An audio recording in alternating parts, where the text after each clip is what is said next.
How did this happen? Madonna, we followed her for 40 years. We've seen the transformation. But in 2015, she gets called out for having a pillow face. Have you seen her recent social media posts? Anything but a pillow face. Now, we might be fooled by filters. Certainly, it's very hard for me to find non-filtered pictures of celebrities. And there's thousands of pictures taken of them, and some of them are untoward, hidden and removed, and we end up seeing the cream of the crop pictures. But what happened in 2015 that led to this certainly pillow face at that time? It's dreaded, it can happen, and we do see it today, and how do we avoid it? If you look at Madonna's picture from when we first knew her, when she first started to become famous, you see a beautiful, what's the #1 shape base? The heart shape. She had it. And she had, what's the other factor that the stars almost always have? A strong jawline, yes, but look at those high cheekbones that she has. Look at this picture.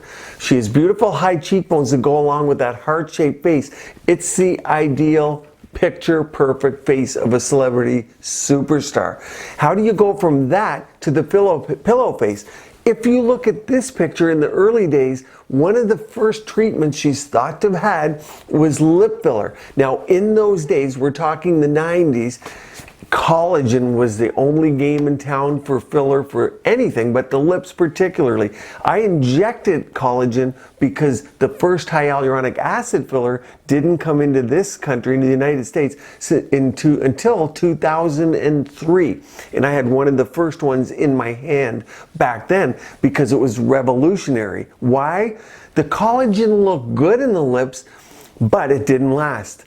The problem with hyaluronic acid fillers is it drew water in, and we learned that really quickly because collagen, it was expensive. We put it in to line the lip, but people couldn't really afford coming back every few months for the fillers, so we used hyaluronic acid, but we lost that lip border. It blunted. What's that have to do with the pillow face?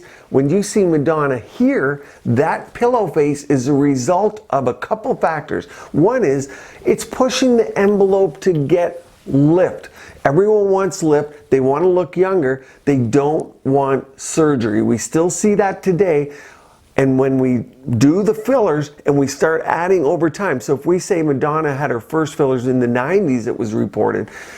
Fast forward to 2015, fillers build up over time. Now, she likely had plastic surgery during that time, and she certainly talked about chemical peels, Botox, experimenting with all kind of mesotherapy type of treatments over the years.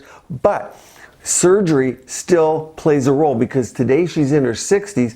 Most commonly by 50, many of the stars have had some form of plastic surgery, the two most common being a rhinoplasty for the nose and upper lid surgery.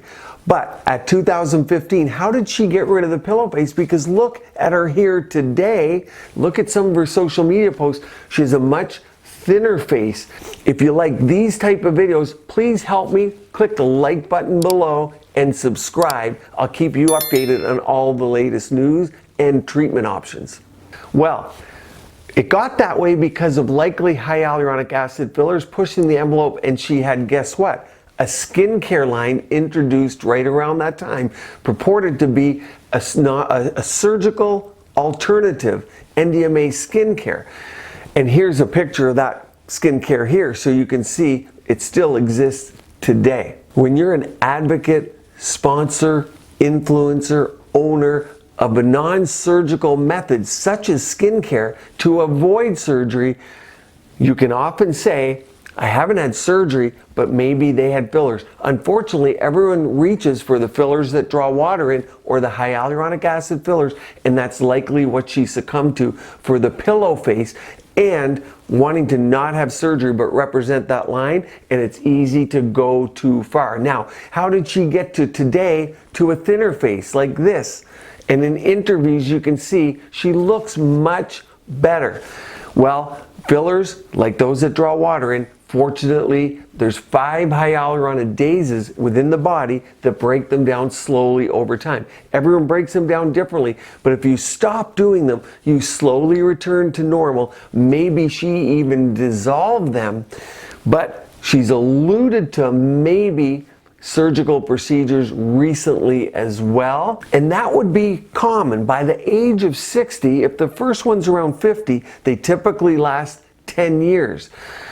By the age of 60, it's time for another one. So we're going to follow her closely to see what a facelift looks like. I have a video on a trick, a facelift trick, where you can lie back, look in the mirror, and it gives you an idea what a facelift would look like. So you see, they're not permanent, whereas many people think a facelift, just get it done, it's permanent. That way you don't have to have fillers, threads, other procedures. Typically people have combinations. One does not negate the other, and facelifts often have to be repeated, which is why people say maybe you don't have the first one to 50. Now if you're a star, you're in the spotlight, maybe you start younger. There is a movement to have these done earlier. Even in their 40s, there are people in their 30s having surgical facelifts thinking that it will negate the need to have them later in life. Unfortunately, bone plays a big role, and that's what we're mimicking with biostimulators.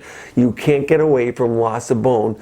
Some people genetically do, but it still needs to be addressed. So for most people, it's at the age of 50. Let's watch and see what she does, but she looks much better without that pillow face. But I think that's how she got there. What do you think of how she looks today? I put a complete playlist up here for things you can do at home to avoid surgical and interventional procedures. What's your favorite one? Stay tuned here. Keep your skin and body beautiful, healthy, and vibrant.